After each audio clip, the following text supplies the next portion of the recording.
Olá, sou Fábio Gazzi, professor de Direito Empresarial e de Direito Civil, e estamos agora comentando a questão de número 48 do exame 27 aplicado no dia 18 de novembro de 2018 da Ordem dos Advogados do Brasil. Aqui, esse problema, ele traz uma grande análise de duplicata, mas para que nós possamos compreender, eu preciso que vocês, queridos alunos, lembrem-se de todos os conceitos envolvidos no nosso problema. Bom, ponto de partida, para responder essa questão, eu precisaria conhecer de maneira pormenorizada o que é uma duplicata e a lei das duplicatas. Aqui na questão 48, o convite à revisão conceitual é o que é a duplicata, o que é endosso, qual é a importância de se endossar antes do vencimento, o que é o aceite, o que é aval, quem é o sacador, as datas trazidas no problema e a questão do protesto, qual é a relevância. Então, diante deste contexto, vamos iniciar a nossa revisão. A duplicata, gente, ela é regida pela Lei 5.474 de 68. E ela é um título de crédito emitido pelo credor, também denominado de sacador, no qual este credor, ele declara que existe um crédito em seu benefício em virtude de uma operação mercantil. Qual é a operação mercantil? Como ele é um título causal, a duplicata ela vai ser emitida ou diante de uma compra e venda mercantil ou diante de uma prestação de serviço. Sendo assim, então, imagine, eu sou o seu credor, eu presto serviço para você, ou eu vendo 200 televisões para a tua loja, e eu, credor, emito este título de crédito de nome duplicata e encaminho para você, devedor, para falar: aceita ou não aceita o pagamento? Então, em cima deste contexto, eu já vou lembrar o que é o aceite. É um ato jurídico unilateral no qual a pessoa apontada no título de crédito aceita, ou melhor, assume a responsabilidade pelo pagamento. Então, de novo, eu, credor, emito duplicata para você, devedor, e você, devedor, vai assinar no local do aceite: aceito pagar ao Fábio Gazzi, ou escrevo não aceito, ou simplesmente devolvo em branco, onde se implica a recusa, não vou aceitar. Significa dizer: não aceito te pagar, não pago, não assumo essa responsabilidade.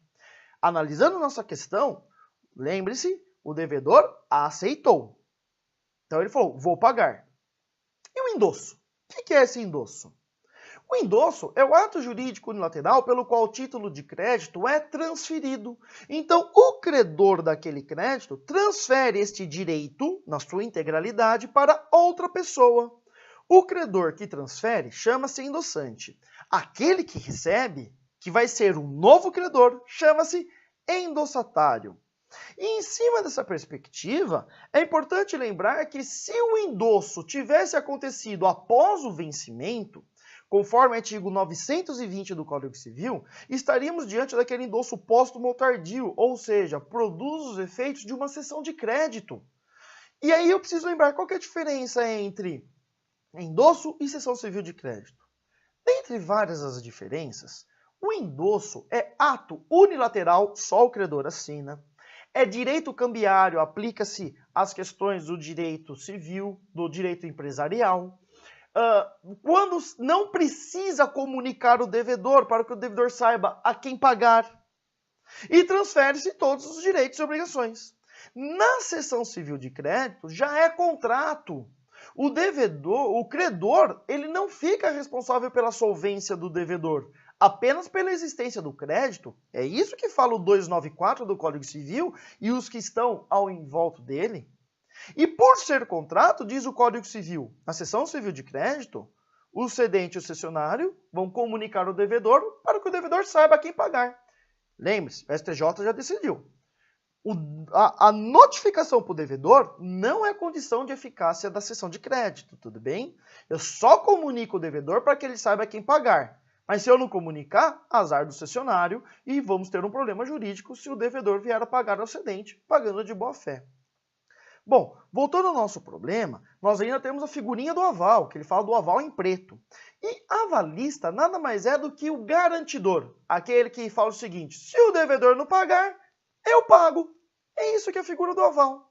E quando ele fala em aval em preto, significa dizer o aval em preto, que está sendo apontado o avalizado, ou seja, a quem se foi prestada a garantia. Então, quando ele fala, olha, foi dado o aval em preto para o sacador, significa dizer que foi apontado que o sacador que é o destinatário da garantia.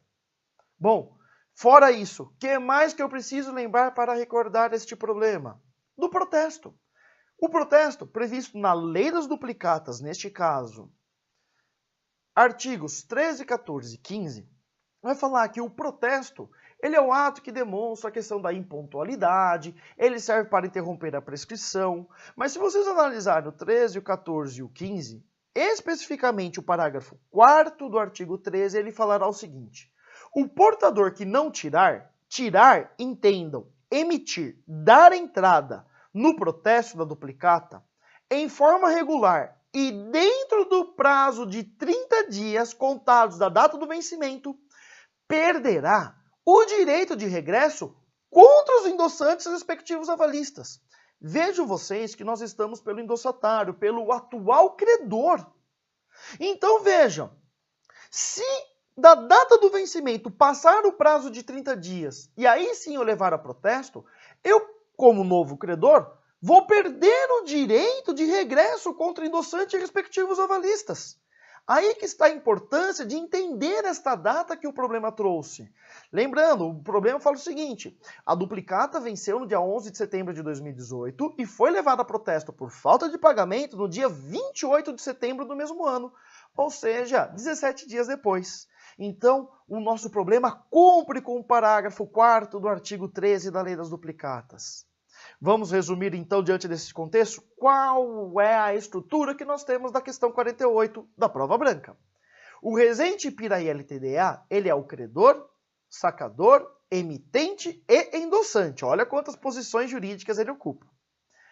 A duplicata é o título de crédito que estamos discutindo. A Itaúva Louças e Metais S.A. é o devedor aceitante. Casimiro, ele é o avalista. 11 de setembro, vencimento do título do crédito. E o Walter? Quem é esse Walter que apareceu no problema? Ele é o endossatário, o nosso cliente, o atual credor. E ele quer saber o seguinte: contra quem ele pode mover ação de execução?